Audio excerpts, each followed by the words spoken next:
Assalamu alaikum. Are you looking for a reliable source to learn more about Islam? Look no further. Our app, One Islam TV, is the perfect solution for you. Get access to a wide range of informative and engaging content in Islam right at your fingertips. Download our app now and start your free trial.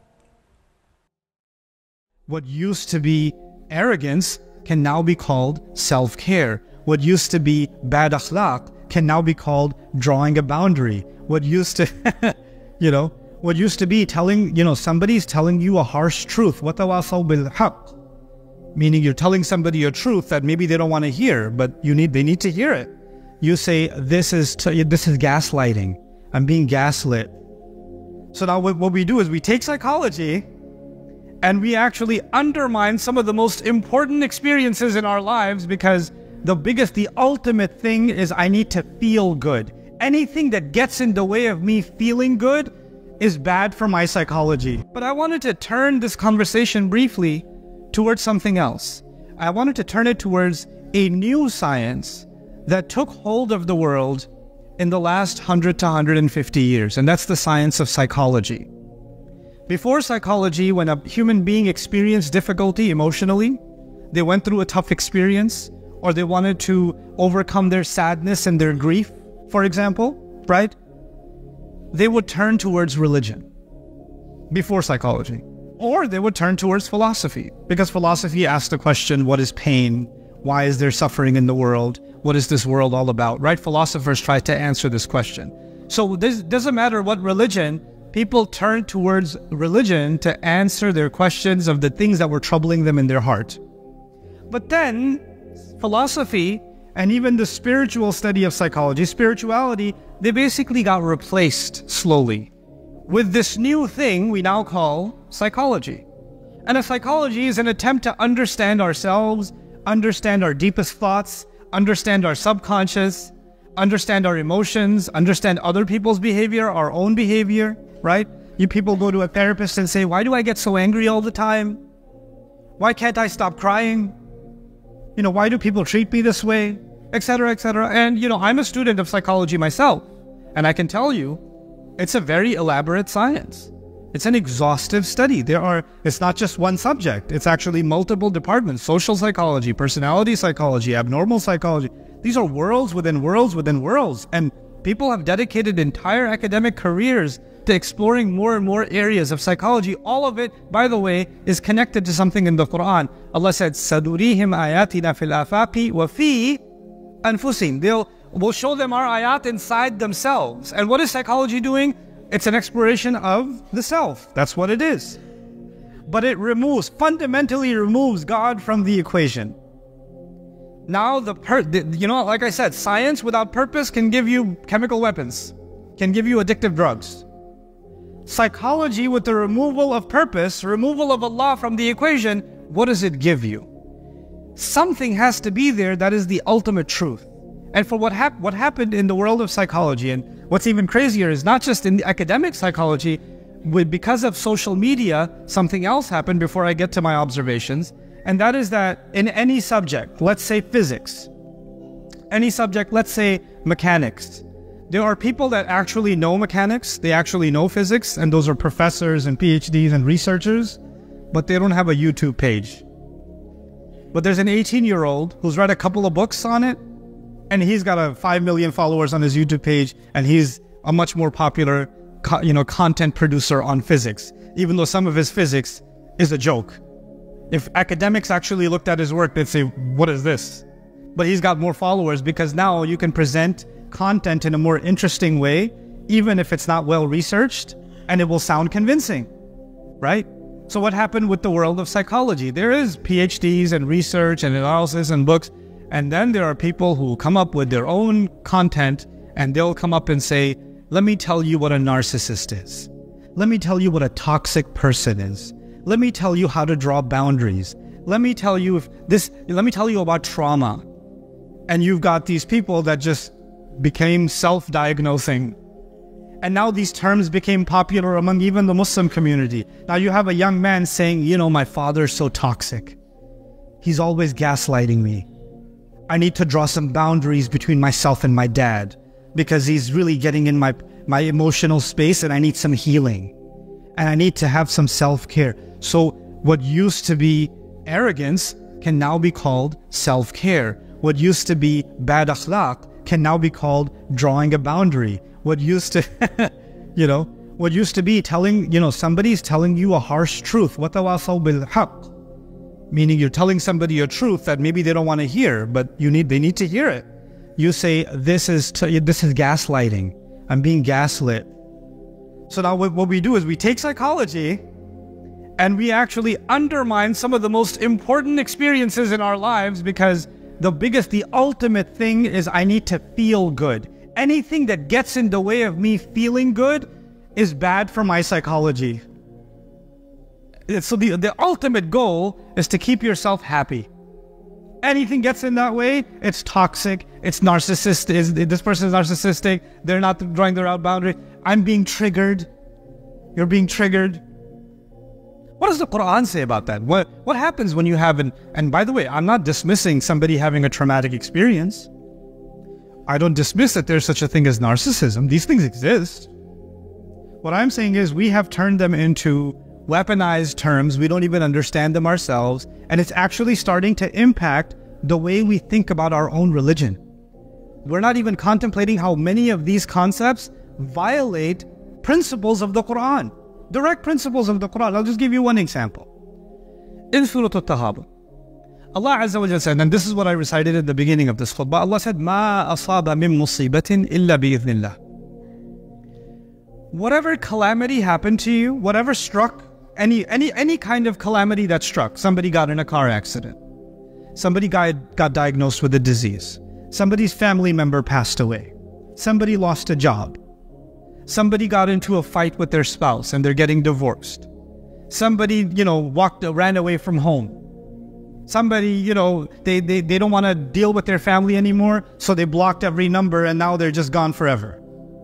You have a brother that doesn't talk to you, won't pick up your calls, won't respond to your text messages. You have a son who hates your guts. You have a mother who just walked away from the family. It happens. And people experience different kinds of calamities in life.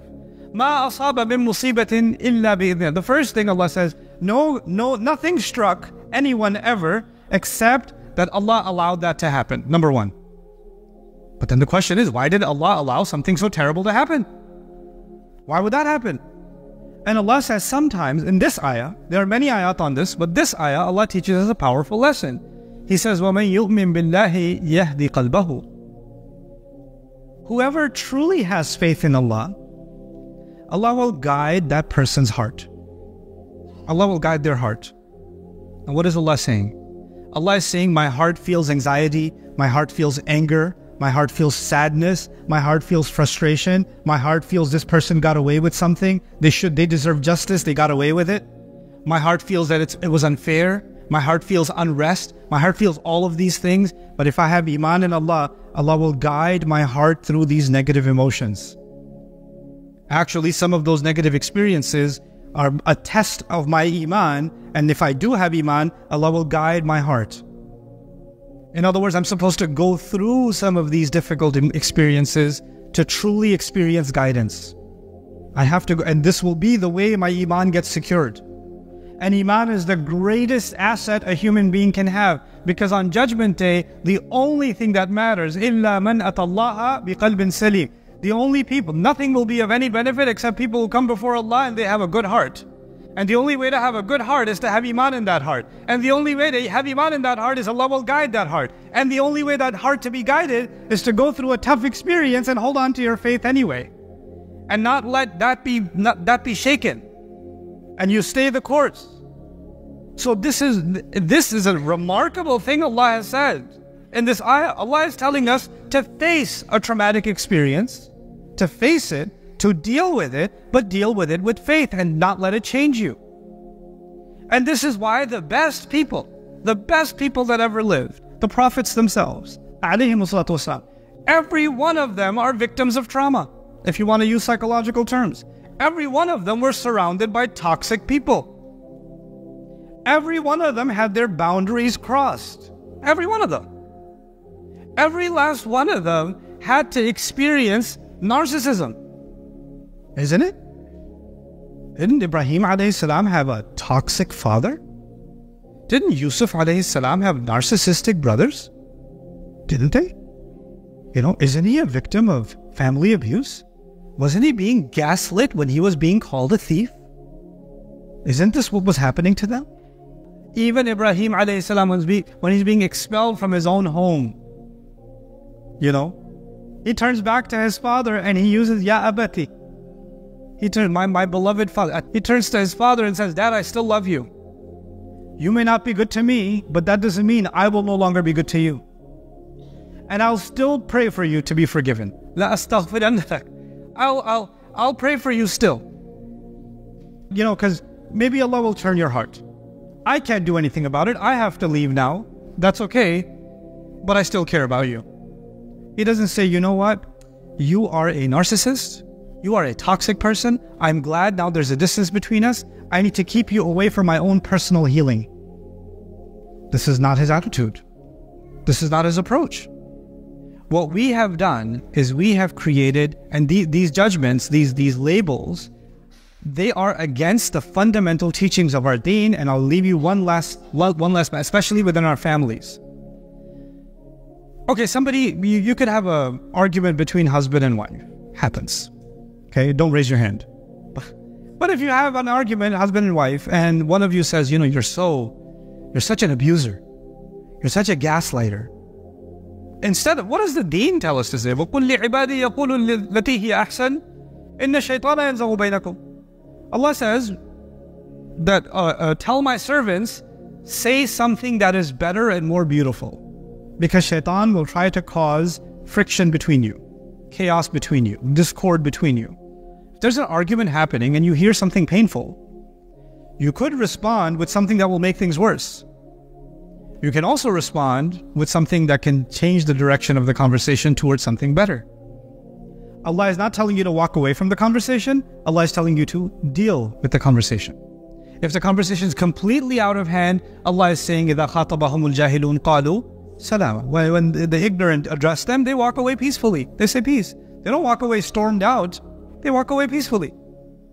But in this ayah in Surah Al-Taghabun, I learned something I was fascinated by. Being a student of psychology, I was fascinated by it. يَا أَيُّهَا الَّذِينَ آمَنُوا إِنَّ مِنْ أَزْوَاجِكُمْ وَأَوْلَادِكُمْ عَدُوًّا لَكُمْ. Those of you who believe, some among your children and among your spouses, there may be enemies for you. This is in Medina. The surah was revealed in Medina. Rasulullah ﷺ was living among the Jewish and Christian tribes, and he was also among the Muslims were actually leading towards nifaq. They were leading towards hypocrisy. And you don't know in your family who really has iman, who doesn't. There was a mix. And Allah is that. Now the Prophet ﷺ says, get ready for Badr or get ready for Uhud. And some family members saying, why are you going to get yourself killed? Stay home. Just tell them you got sick. I'll just say you overslept. And tell them later. And they're trying to hold you back. They're trying to, because they don't want him to go.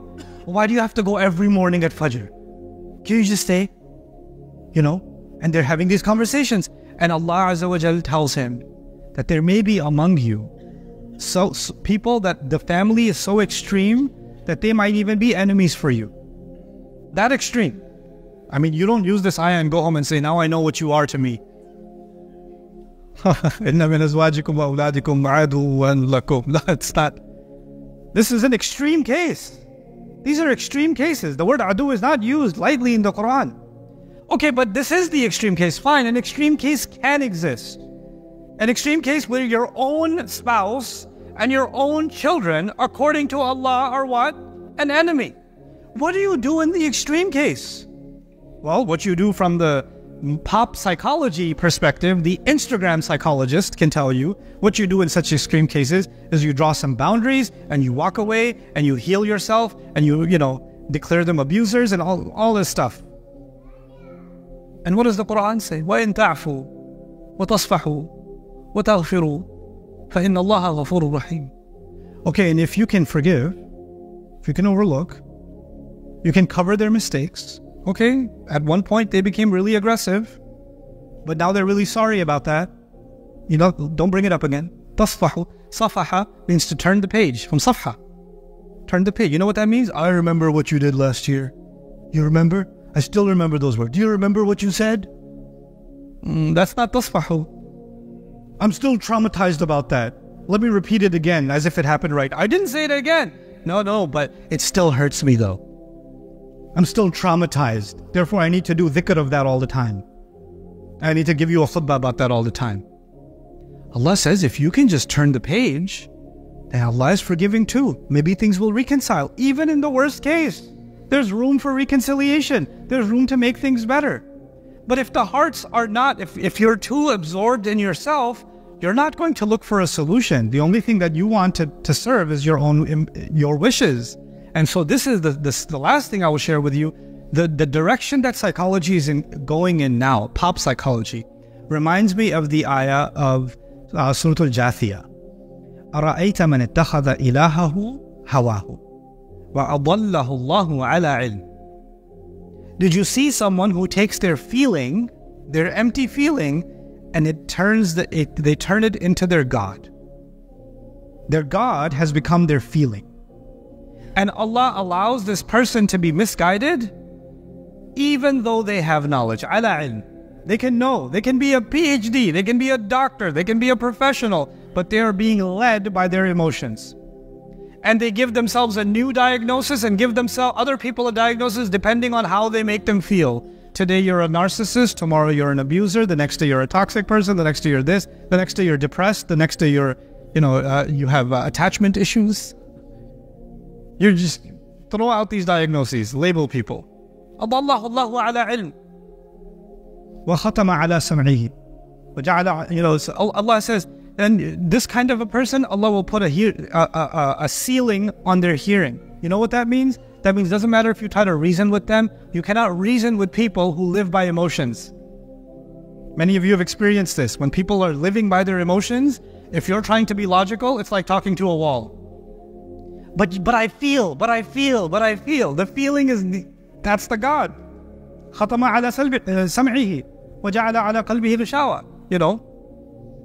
And Allah places a cover over their hearts. وَمَنْ يَهْدِيهِمْ مِنْ بَعْدِ اللَّهِ. Who's going to guide them after Allah? That ayah, that last part of that ayah, who will guide them after Allah? You know what that means? They replaced Allah with their own feelings. That's why there's no more guidance for them. Because their ilah is actually Allah, but their ilah became their hawa. So Allah says, فَمَنْ يَهْدِيهِمْ مِنْ بَعْدِ اللَّهِ. Who's going to guide them after Allah? After they remove Allah from their hearts, what guidance can they have? On the flip side, contemplate Surah Al-Taghabun. When a person experiences difficulty and trauma and actual difficulty in their life, whoever turns back to Allah in faith, يَهْدِي قَلْبَهُ, Allah will guide that person's heart. وَاللَّهُ بِكُلِّ شَيْءٍ عَلِيمٌ. Allah knows everything. There's nothing Allah doesn't know.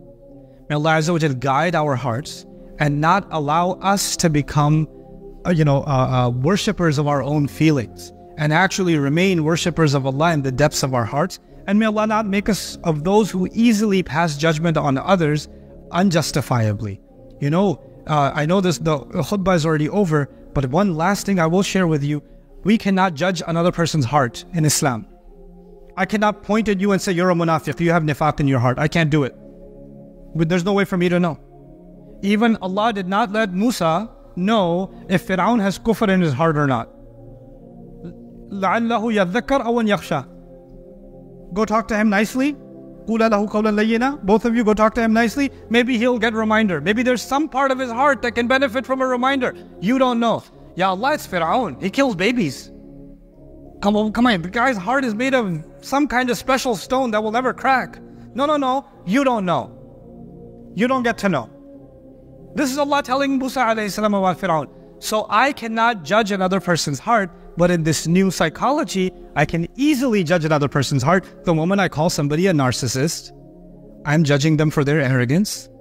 The moment I call somebody one of these terms, I'm not actually judging their actions. I'm judging the state of their hearts. Be careful. This is not something our deen allows. But we've made this a normal practice because we're enamored by these terms now. If you're going to understand these terms, if you're not a student of the subject, don't do it. Don't misdiagnose yourself and misdiagnose others. It's only creating a problem in our society and in our families. With One for Kids TV, your little ones will enjoy lots of animated series, catchy songs, and engaging stories, all designed to teach them the beauty of Islam in an enjoyable and fun way.